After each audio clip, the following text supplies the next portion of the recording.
Hi everyone, and welcome to another colouring book review from Colour with Claire.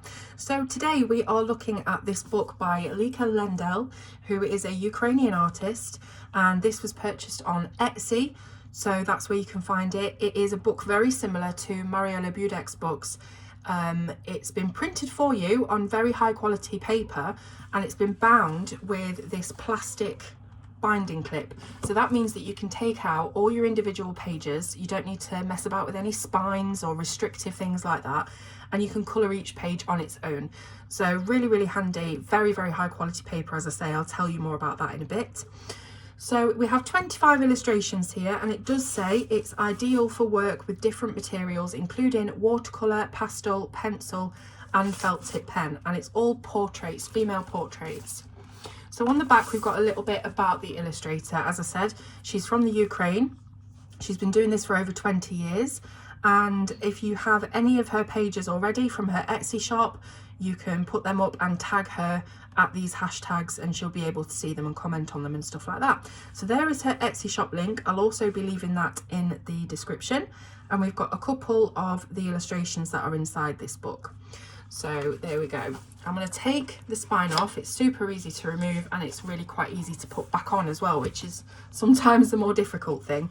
And then we'll go through the pages one by one. So you've got your loose cover, and the paper itself, I believe, is 200 GSM. It is very textured, so it feels to me like a watercolour paper. That's not to say that you can't use pencils on it. It is not incredibly rough to the point where you'd have too much tooth to use pencils, but it definitely is a more toothy stock. I'm just wondering whether I can sort of show you the tooth of the paper. Maybe at that angle, you can just see it's got all those tiny ridges of tooth, showing you that it is a really decent, thick, high quality cardstock. So let's just go through the images then. They are absolutely beautiful. We've got this girl here with beautiful hairstyle. I love the transparent butterfly sort of face mask that she's got going on. That'd be really interesting to colour the skin underneath the mask, you know, to have to incorporate the colour of the butterfly as well. And yeah, these are just gorgeous illustrations. I'm just going to go through them one by one so you can see everything that you're getting. Let's just make sure that they don't fall over while we're doing it. So another really cute, beautiful little girl with a pet tiger, which might be a little bit scary, but I assume that they're very good friends. And yeah, so obviously with these illustrations, you've got lots of scope for doing hair and skin. That's what you're looking for with portraits, a lot of hair and skin practice. So this one has lots of flowers. I believe these are peonies in the background. She's got ribbons in her hair and also little wings as well. There's lots of little details to these that is quite interesting to come across when you're actually doing the illustration, when you're colouring it. You can see that there is a very faint tiger print, leopard print in the background there. So just little things that you notice as you're going through and as you're colouring them. So this is a gorgeous one. We've got the afro hair, we've got a huge slice of juicy watermelon and very exotic hibiscus flowers and the palm fronds in the background. This would be ideal with very bright pinks, very bright blues, greens. I can just imagine it looking incredible when it's done. The girl here with lots of roses and butterflies as well, so another very colourful page if you wanted it to be.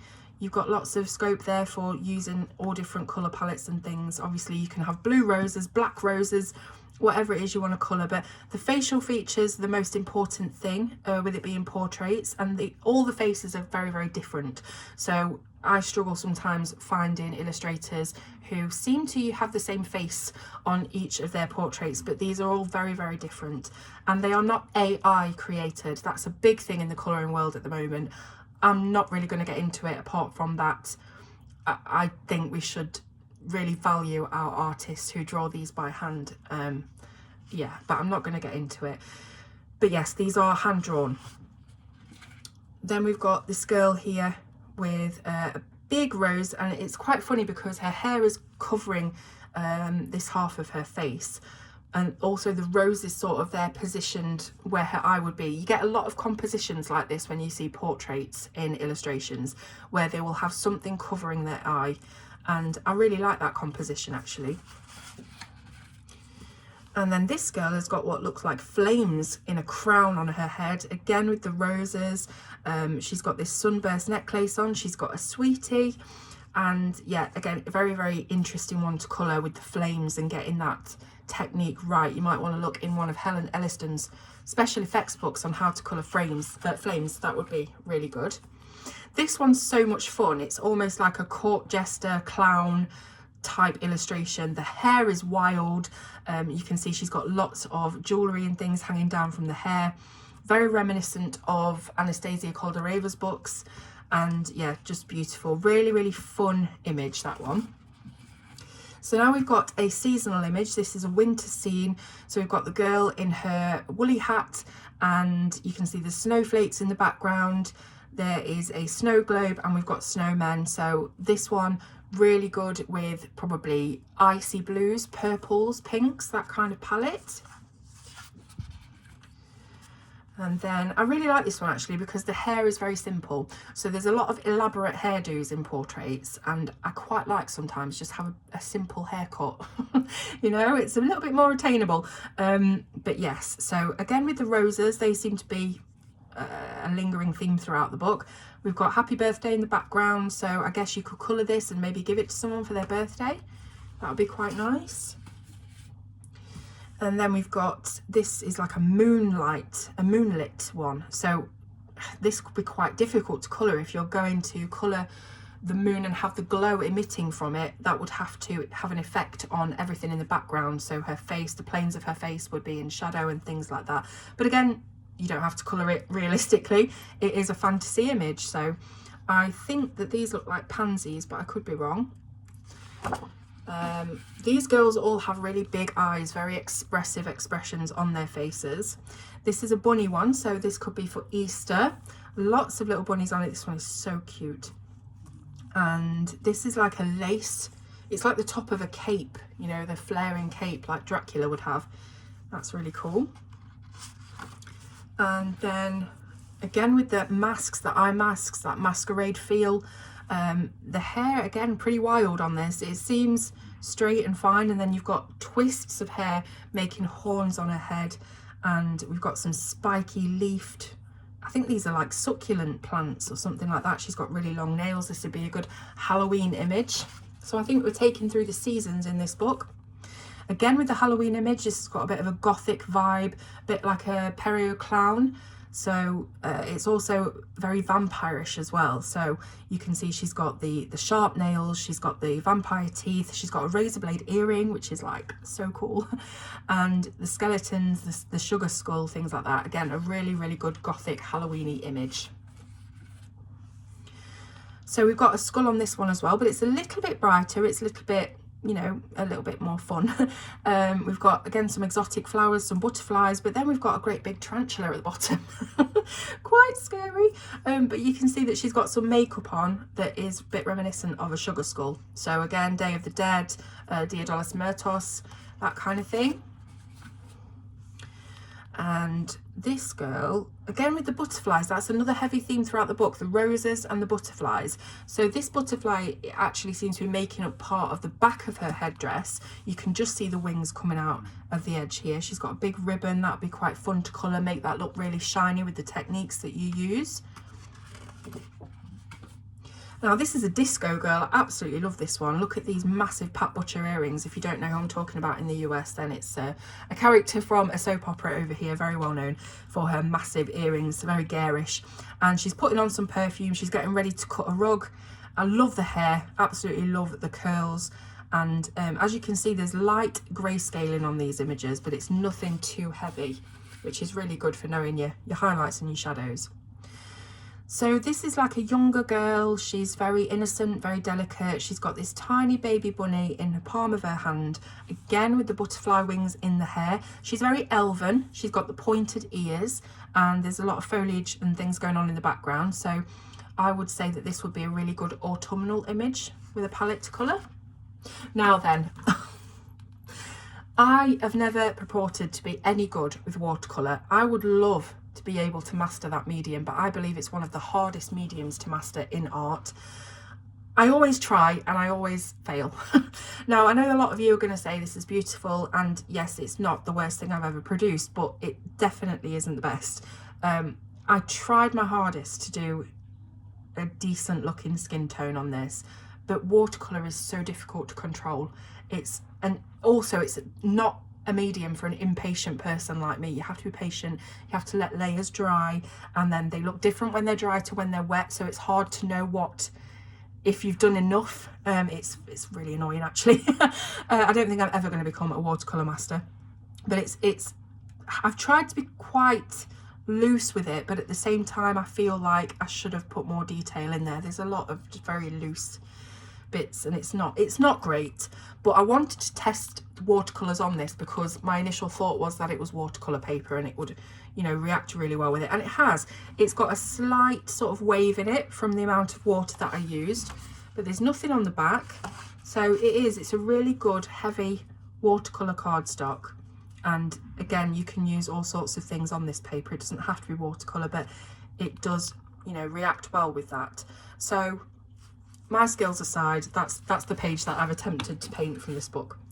Absolutely love this one. As you know, love my steampunk aesthetic, and that's exactly what this is. So we've got the goggles on the head, very elaborate hat, again some really simple hair, love the bob.